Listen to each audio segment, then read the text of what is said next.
bu Arap sarısı, bunu 80 bin lira piyasada satıyorlar. Emin olun ben 30-40 lira. Allah'ın izniyle bunlar bir çiçekle karşılayacak artık.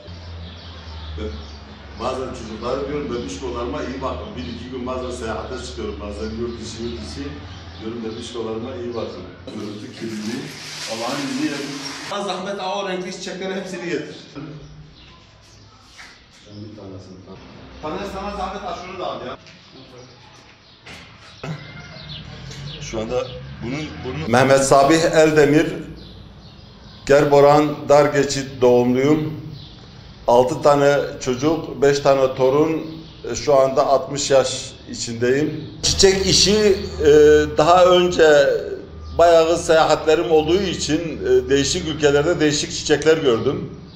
Böyle doğaya merakım çok, özellikle doğayı çok seviyorum, bunu hemen belirtmek istiyorum. Dolayısıyla bu pandemi döneminde de 2 metreye 3 balkonumda sebze pazarından meyve kasalarını getirerek Mardin'imizin köylerinden, çeşitli yerlerden toprak, kum, perlit taşı, kiremit tozu, bu hayvan gübresi, özellikle Hurs köyümüzde tütün yetiştirilmede kullanılan hayvan gübresini, ondan sonra bu kestane ağaçlarının dibindeki topraklar, meşe palamudunun toprağı, velhasıl kelam dert yaptık. Bir nevi aşkla, heyecanla bu çiçek alanına 2-3 yılımı aşağı yukarı verdim. Çiçekle ilgili bütün şifreleri çözdüm. İnşallah seri üretime başlıyoruz.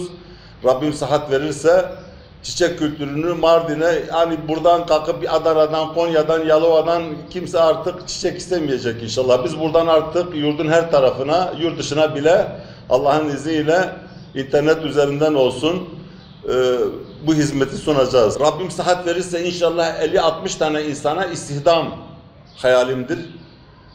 En büyük hedefim odur. Bugün 2-3 tane üretim istasyonu, 3-4 tane satış noktası. Tabii bu sistem zamanla oturacak, kolay değil. Şu anda ben bizzat kendim 6-7 insanın görevini yapıyorum. Yaşıma rağmen bu çiçek kültürünü Mardin'imize inşallah tanıtmak, bir jest olarak bütün emeğimi, eforumu, adrenalinimi inşallah bu yolda harcayacağım. Mardin'imize bu çiçek kültürünü aşılayacağım biiznillah.